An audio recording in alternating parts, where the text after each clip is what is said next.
정말 역사적인 날입니다. 하나님께서 지난 2달 동안 정말 열심히 하나님의 말씀을 공부하고 또 열심히 소감을 쓰고 하루도 빠짐없이 아침 9시부터 저녁 6시까지 공부를 다 마치고 그러고도 아직 지치지 않은 것 같아요. 아직도 2달 더 할 수 있을 것 같아요. 저는 어제 너무너무 피곤해가지고 하루 종일 누워 있었습니다. 그리고 너무 누워만 있어서는 안 될 것 같아가지고 1시간 동안 이제 운동을 하고 들어와서 저녁을 먹자마자 7시부터 잠을 잤습니다. 지금 일생 처음으로 내가 저녁 7시부터 잠을 잔 일이 처음인 것 같아요. 정신없이 잠을 자고 일어나기 일찍 일어나는데 이런 역사는 아무리 생각해봐도 그건 보통의 역사가 아닌 하나님이 하시지 않고는 하나님이 함께 하시지 않고는 일어날 수 없는 놀라운 부활의 능력의 역사라고 생각합니다. 능력의 역사. 이 안경호 집사님이 카톡방에 또 아주 감동적인 메시지를 보냈던데 정말 하나님의 뜻을 뜻을 안다면 이것처럼 놀라운 일은 없으리라고 생각합니다. 그렇게 말씀을 많이 공부하고 은혜를 많이 받았음에도 불구하고 어제는 설교 준비를 할 수가 없더라고요.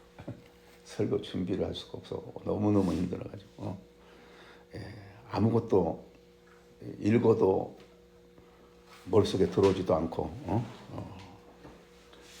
이렇게나 피곤해 본 일이 처음인 것 같아요. 그래서 7시부터 자고 새벽 1시 반에 일어나가지고 그때부터 설교 준비를 했습니다. 처음으로.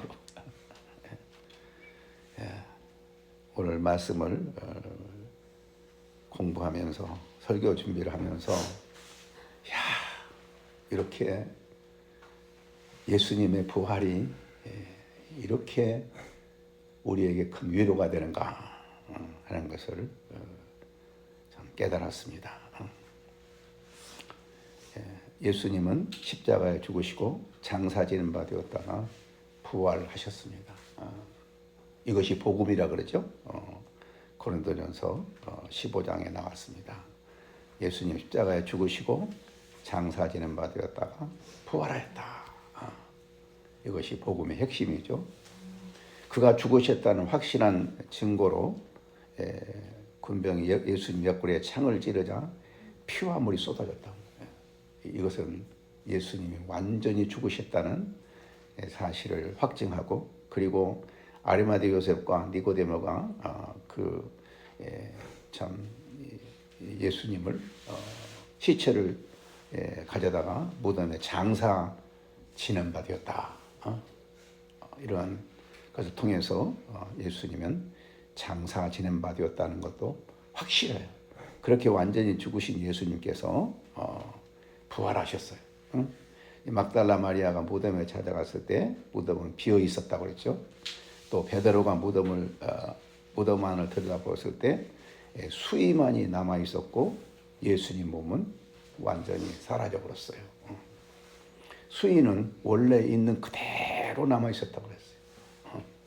원래 수의를 쌓았던 그 몸이 누가 가져갔다면 그 함께 가져갔을 텐데 수의는 그대로 있고 예수님 몸만 이렇게 빠져 나왔었어요. 이것은 예수님이 부활하셨다는 확실한 증거가 되는 것입니다. 그러면 예수님의 부활은 오늘날 우리에게 어떤 의미가 있는가? 어떤 의미가 있는가? 부활하신 예수님이 그 예수님의 부활의 첫 증인인 이 마리아와 예수님의 마리아에게 하신 말씀을 통해서 우리는 이 부활의 의미를 깊이 이해할 수가 있습니다. 부활의 첫 증인인 마리아에게 예수님이 뭐라고 말씀하셨어요? 17절을 보면 예수께서 이르시되 나를 붙들지 말라. 내가 아직 아버지께로 올라가지 아니하였노라. 너는 내 형제들에게 가서 이르되 내가 내 아버지고 너희 아버지 내 하나님과 너희 하나님께로 올라간다 하라 하시니. 이 말씀에서 우리는 두 가지 말씀을 매우 주의 깊게 봐야 됩니다. 첫째로 나를 붙들지 말라. 예수께서 이르시되 나를 붙들지 말라. 이 말이 무슨 뜻인가?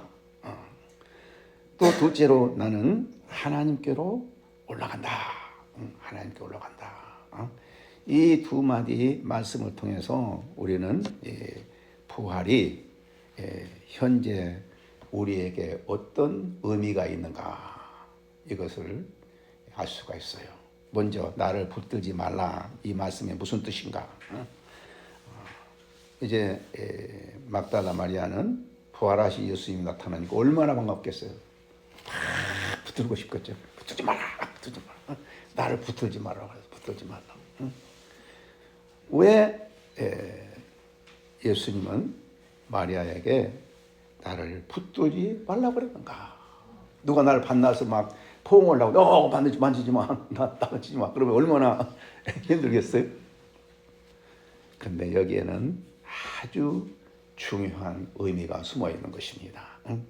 이 말씀의 뜻은 예전처럼 육신적인 관계에 머물러 있지 말고 영적으로 새로운 차원의 만남을 준비하라는 거예요.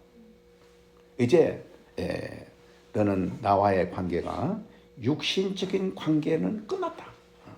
새로운 영적인 차원에서 나를 만나라 하는 뜻이에요. 예수님이 육신으로 계실 때는 항상 그를 밖에서 도와주셨어요. 옆에서 도와주셨어요. 언제나 옆에서 도와주셨어요. 그러나 이제부터는 예수님은 안 계셔. 육신으로 안 계셔. 없으니까 늘 육신만 붙들지 마라. 육적인 세계에서만 붙들려 있지 말아라. 응? 이제 예수님은 영적으로 그들 안에서 영향력을 주신 분이라는 거예요. 영향력. 이거 얼마나 중요해요. 예수님 옆에서 항상 돈 필요할 때 이 빵도 만들어 주시고 필요할 때 필요한 거 모든 거 다 옆에서 도와주셨어요. 근데 이제 예수님 옆에 안 계셔. 그럼 예수님 어디 계셔요? 우리 안에 들어오신다. 우리 안에 들어오셔요. 영적으로. 그래서 다른 말로 말하면 이제 그들 안에 성령으로 그들 안에 계시겠다는 거예요. 성령으로. 그래서 22절 보면 성령을 받아라. 그랬잖아요. 성령을 받아라. 이제 육신과의 관계에서 예수님과 관계는 끝났고 예수님이 성령으로 우리 안에 들어와 계신다. 아멘. 얼마나 중요한 우리 안에 들어와 계신. 부활하신 예수님은 부활의 첫 열매로 장차 모든 자의 부활을 확증해 주는 것입니다. 마지막 날 재림 때는 우리 모두가 다 육신으로 부활할 거예요. 다 부활합니다. 부활해요. 그래서 우리가 오늘 암송한 고백한 사도신경도 뭐라고 그랬어요? 몸으로 부활할 것을 믿는다. 몸으로 부활합니다. 우리 예수님이 재림할 때는 우리가 다 몸으로 부활할 거예요. 아름다운 몸으로 다 부활해요. 부활해요. 언제? 언제 부활해요? 재림 때. 재림 때. 그러나 지금 모든 신자들에게 부활은 무슨 의미가 있는가? 현재 신자들에게는 우리는 예수님과 함께 영적으로 부활한 상태에 있게 돼요. 우리가 세례를 받을 때 우리는 물속에 들어갔다가 다시 나오는 거거든요. 그 뜻은 뭐예요? 예수님과 함께 죽고 함께 부활했다는 것이에요. 우리는 어떤 사람들이에요? 모든 그리스도인들은 예수님과 함께 죽고 부활한 사람들이에요. 네. 있으니까 예수님과 부활했다는 거예요. 영적으로 부활한 모든 신자들은 그 안에 예수님이 성령으로 함께 계시는 것이에요. 그래서 우리 모두는 영적으로 부활한 자입니다. 우리 영적으로 부활한 자예요. 믿으십니까? 이것을 정말 믿고 삽니까? 응? 우리 에레미야서 31장 33절에 보면 그러나 그날 후에 내가 이스라엘 집과 맺을 언약은 이러하니 곧 내가 나의 법을 그들의 속에 두며 그들의 마음에 기록하여 나는 그들의 하나님 되고 그들은 내 백성이 되리라. 응?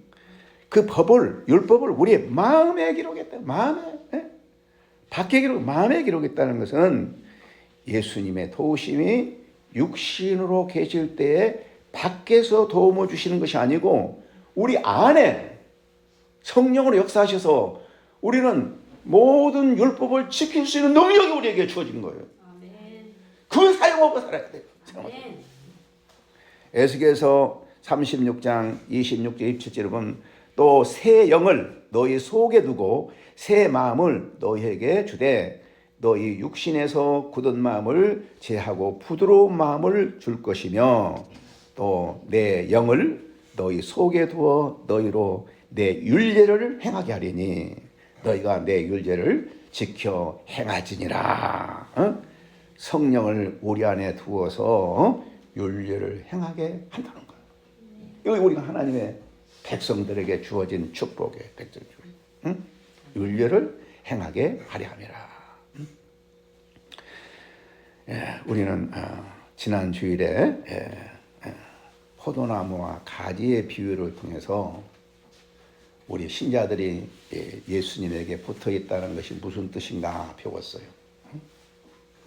마치 가지가 포도나무의 그 뿌리로부터 수액을 공급받아 가지고 많은 열매를 맺듯이 우리는 예수님의 능력을 덧입음으로 말미암아 하나님께서 우리에게 명하시는 열매, 과실을 맺을 수 있게 하셨다.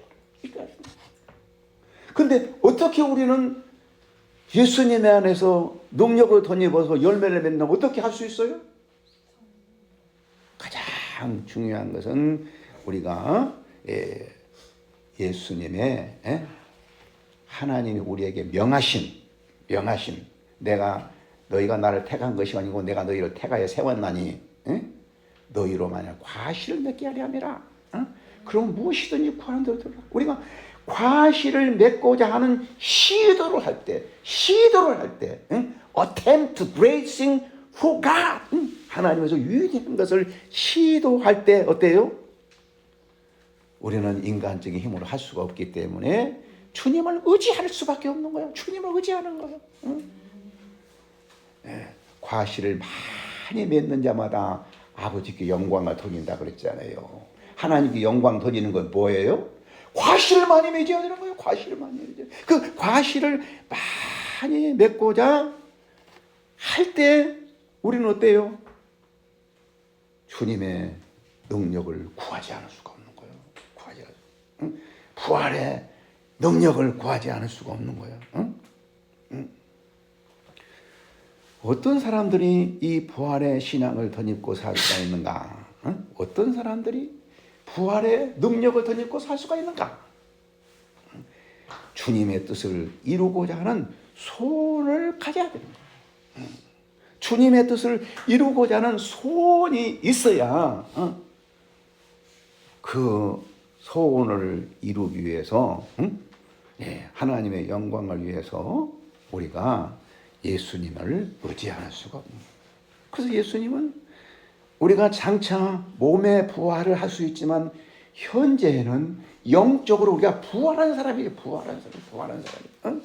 근데 이 부활의 능력을 어떻게 사용하고자 하는가? 어떻게 사용하는가?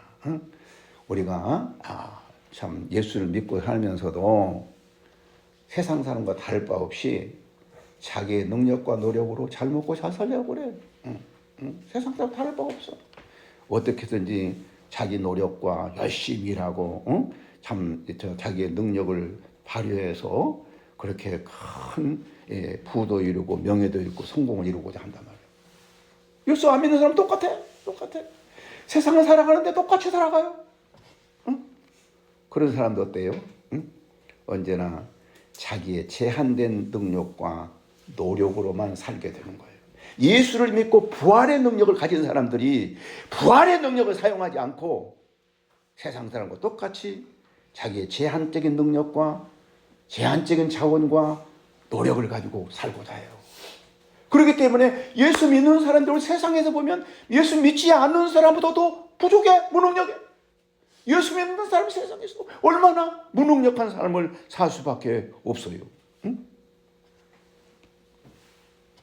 그 이유는 내가 예수와 함께 부활했다. 부활의 새 생명이 내한테 있다. 이런 것을 알지도 못하고 사용을 하지 않고 살고 있는 것. 이 얼마나 어리석은 사람이 얼마나 어리석은 사람. 그러니까 예수 믿는다고 해서 세상적으로 보면 잘난 거 하나도 없어.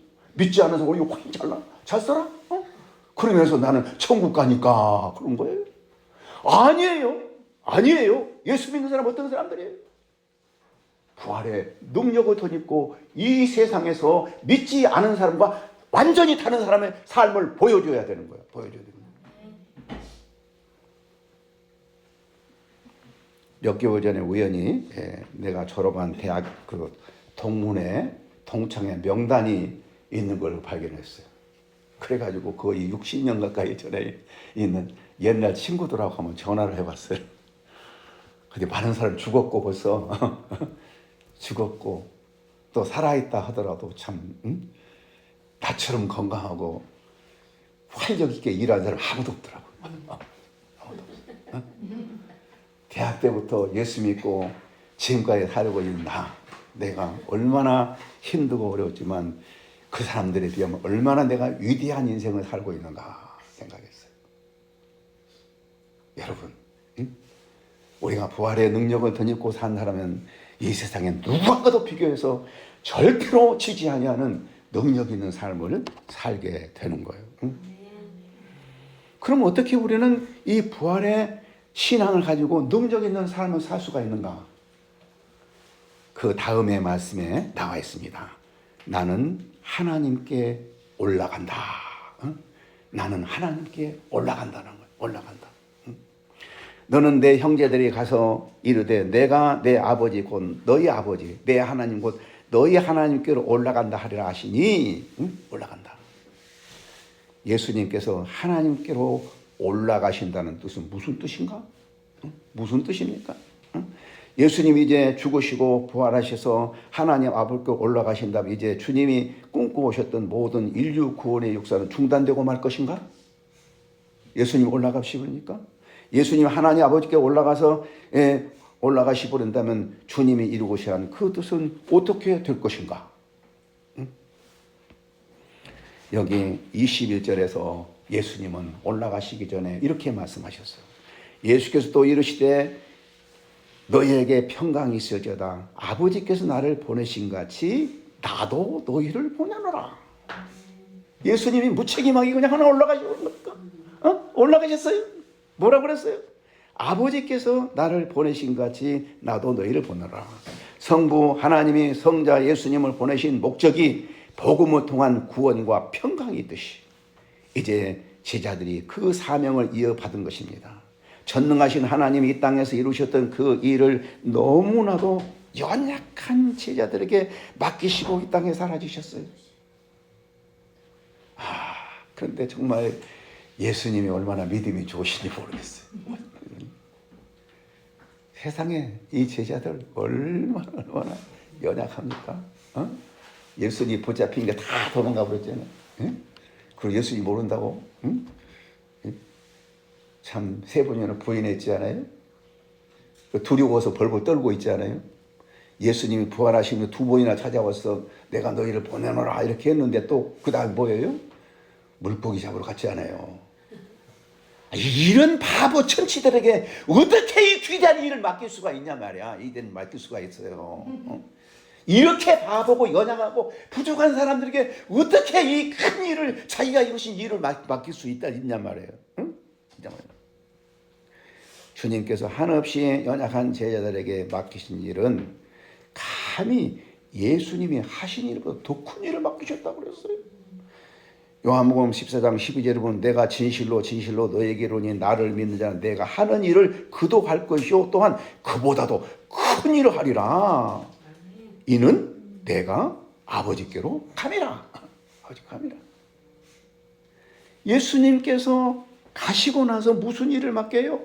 그렇게 한없이 연약하고 부족한 그 제자들에게 위대한 일을, 예수님이 하신 일보다 큰 일을 맡깁니다.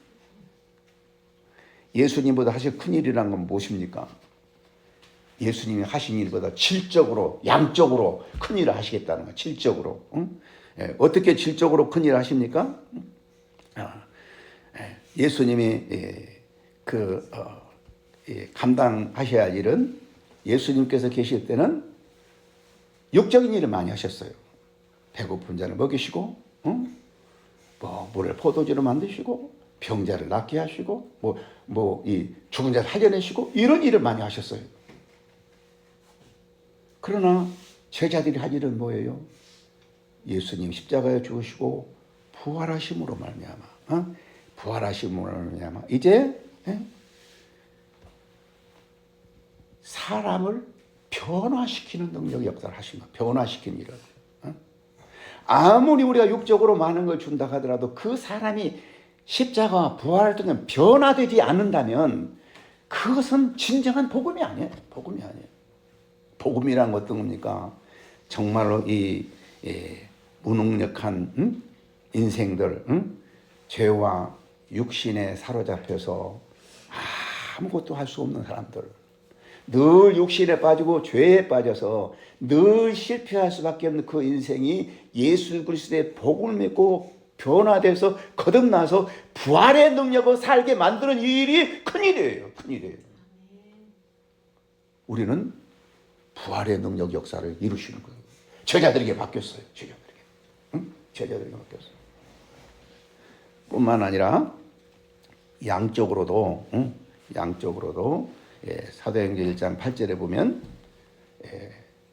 너희가 성령의 능력을 덧입고 예루살렘과 온 유대와 사마리아 땅끝까지 복음을 전하라. 28절에도 보면 만민에게 복음을 전하라. 예수님은 팔레스타인 지역에서 조그만 갈릴리 지방에서 복음을 전했지만 제자들은 어때요? 만민에게 복음을 전하는 그 사명을 감당하게 했던 것이요. 만민을. 그러므로 이 사명을 가진 자들은 부활의 능력을 덧입기 위하여 죽기 살기로 기도해야 되는 거예요. 우리에게 부활의 능력이 있는데 모르고 살아요. 얼마나 많은 그리스도인들이 내 안에 부활의 능력이 있다는 걸 알고 있습니까? 알고 삽니까? 모르고 살아요. 그러니까 사용도 하지 않고 사는 거예요. 그러나 우리가 참 기도할 때 우리는 어때요? 우리 안에 예수를 죽은 자 가운데 살리신 능력이 있다는 것을 알게 되는 거예요. 어떻게? 기도함으로. 그래서 에베소서 1장 19절 20절에 사도 바울은 이렇게 기도했어요. 그 힘의 위력으로 역사하시고 따라 믿는 우리에게 베푸신 능력이 지극히 크심이 어떠한 것을 너희로 알게 하시기를 원하노라. 그의 능력이 그리스도 안에서 역사하사 죽은 자 가운데서 다시 살리시고 하늘에서 자기의 오른편에 앉으셨다. 그럼 무슨 말이에요? 예수를 죽은 자 가운데 살리신 능력이 너희 안에 있는 것을 알기를 원하노라 기도한 거예요. 우리가 기도하지 않으면요, 우리 안에 예수를 죽은 자 가운데 살리신 능력이 우리 안에 있는 것을 몰라요. 알아도 조금 알아요. 그래서 사도 바울이 그렇게 기도한 거예요. 너희 안에 예수를 죽은 자 가운데 살리신 이의 능력이 있는 것을 알기를 원하노라고 기도했다는 거예요. 예수를 죽은 자 가운데 살리신 이의 능력이 알기 위해서는 뭐가 필요해요? 기도밖에 없어요. 우리가 저절로 알 수 있는 게 아니야. 아무리 성경을 많이 읽고 공부해도 아무리 기도를 많이 해도 우리가 우리 안에 예수를 죽은 자 가운데 살리신 능력이 있다는 것을 알기 위해서 기도하지 않아요. 우리 안에 성령이 있다는 것을 알기 위해서 기도하지 않아요. 그러니까 많이 기도해도 그 기도는 쓸모없는 기도가 되는 경우가 너무 많아요. 어떤 사람은 어때요? 많은 사람들이 바다에 다 던져버릴 기도만 하고 산다는 그런 말이 있어요. 응? 우리가 땅끝까지 복음을 전해야 하는 것은 모든 그리스도인의 첫째 사명이에요. 이제 우리가 땅끝까지 이르러 복음을 전해야 할 사명을 갖게 될 때, 그 사명을 갖게 될 때 어때요? 우리는 그 사명을 이루기 위해서 하나님께서 우리에게 허락하신 부활의 능력, 성령의 능력이 있다는 것을 알고 그것을 깨닫고 그것을 누리기 위해서 기도해야 돼요. 누리기 위해서 기도하는 거예요. 응? 그러지 않고는 그 영적인 세계를 우리가 어떻게 알 수가 있어요?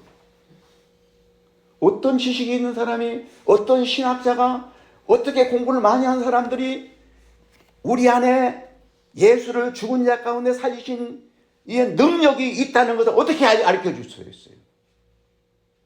수백 개의 책을 읽어도 그걸 알 수가 없어요. 그걸 알 수 있기 위해서는 뭐가 필요해요? 응? 기도가 필요한 거예요. 기도가 필요한 거예요. 기도가. 그래서 사도는 말씀과 기도 한일에 전무한다고 그랬어요. 전무한다고. 영적인 지도자에게 가장 중요한 것은 뭐예요? 중요한 건 뭔가? 기도하는 일이에요. 기도가 쉬운 일이 아니야. 기도가 쉬운 일이야. 기도가 얼마나 어려운지 몰라요. 내가 은행에 갔더니 은행에 그 직원이 나보고 과거에 무슨 일을 했냐고 나한테 물어보더라고. 나 목사했다고. 지금 목사라고 그러니까 그러냐고. 응? 자기 오빠가 목사인데 부목사인데 어떻게 하면 담임 목사가 될 수가 있냐고. 어떻게 하면 설교를 잘할 수 있냐고. 막 나한테 그냥 매달리더라고. 그래서 기도하면 된다고 그랬어요. 나는 설교학 교수였다고 그러거든.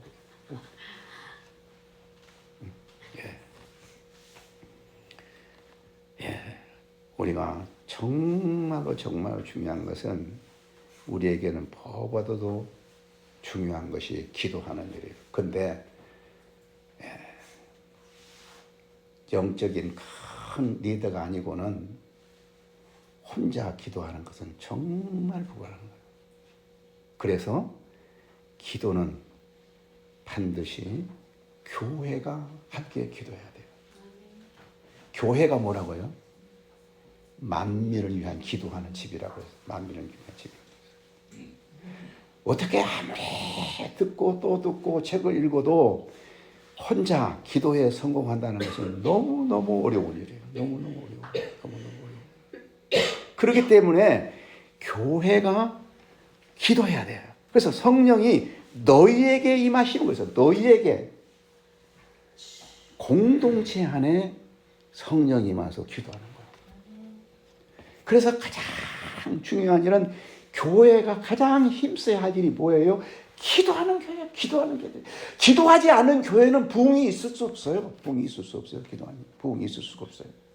그래서 우리는 선교 사역을 혼자 할 수 없듯이 기도도 혼자 할 수가 없는 거예요. 혼자 할 수 없는 거예요. 그래서 우리는 교회는 무엇보다 가장 중요한 일이 기도에 힘쓰는 교회를 만드는 거예요. 교회를 만드는 거예요.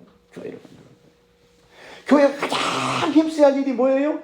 기도하는 교회를 만들어내는 거예요. 이것이 우리의 사명이야. 그 사명이야. 기도 없이는 교회가 안 됩니다. 안 됩니다. 기도 없이는 부흥회, 기도 없는 교회는 죽은 교회예요. 죽은 교회. 죽은 교회.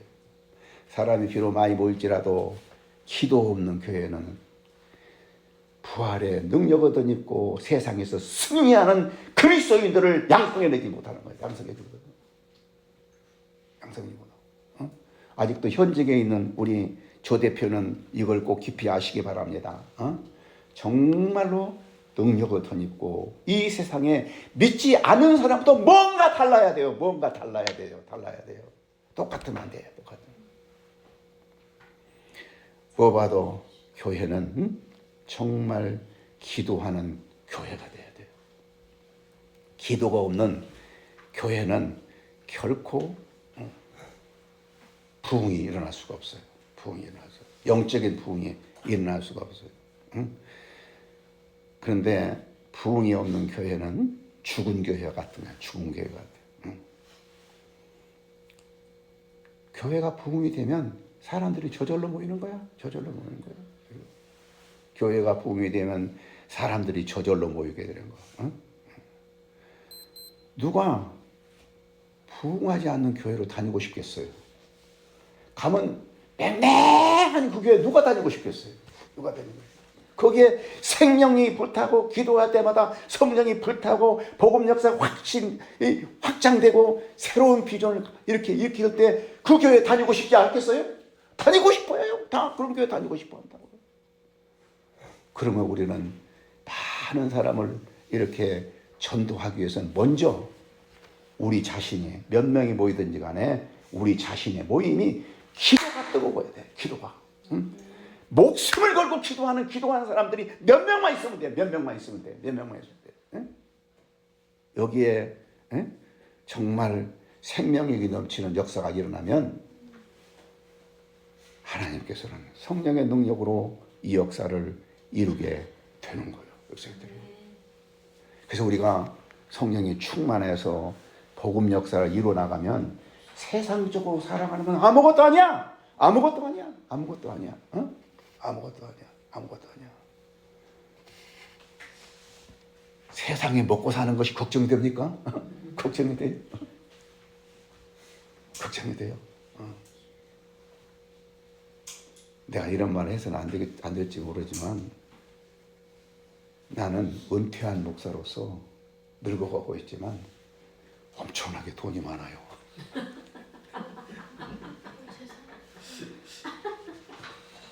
돈이 많은 사람이라는 거.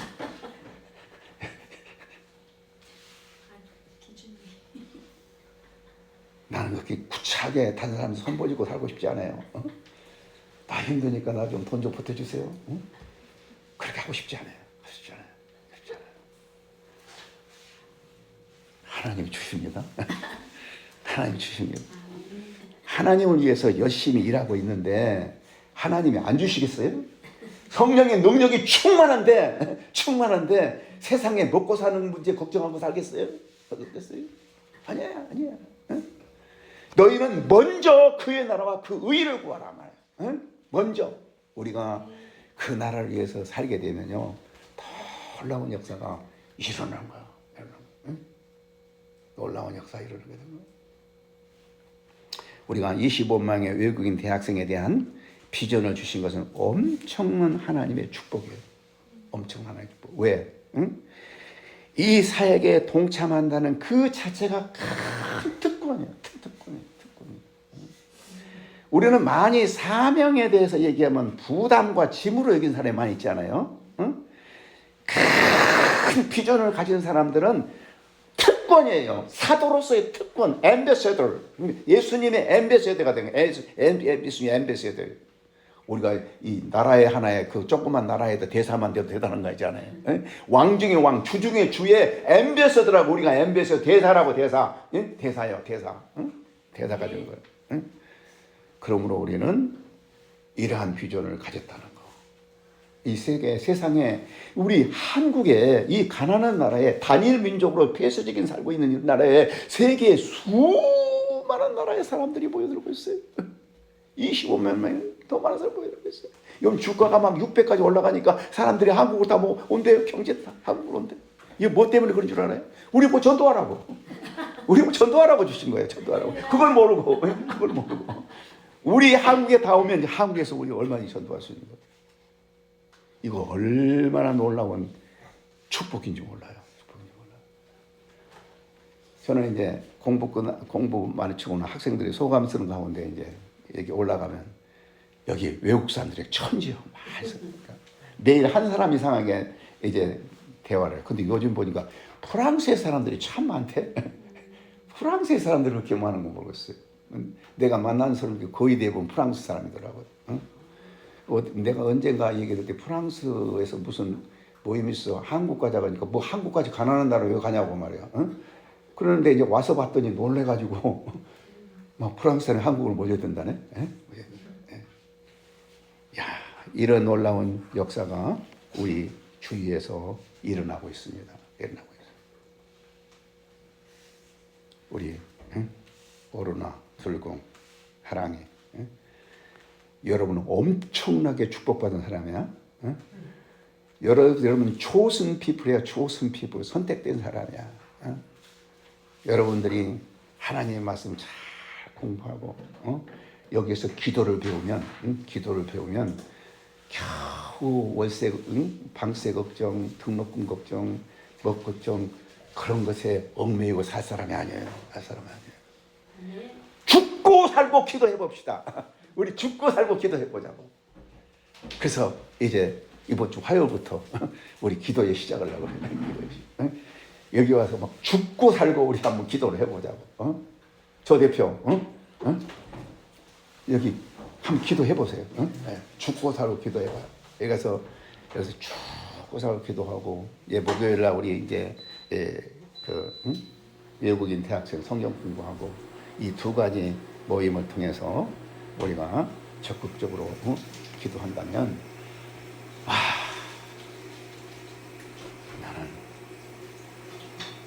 소망이 있습니다.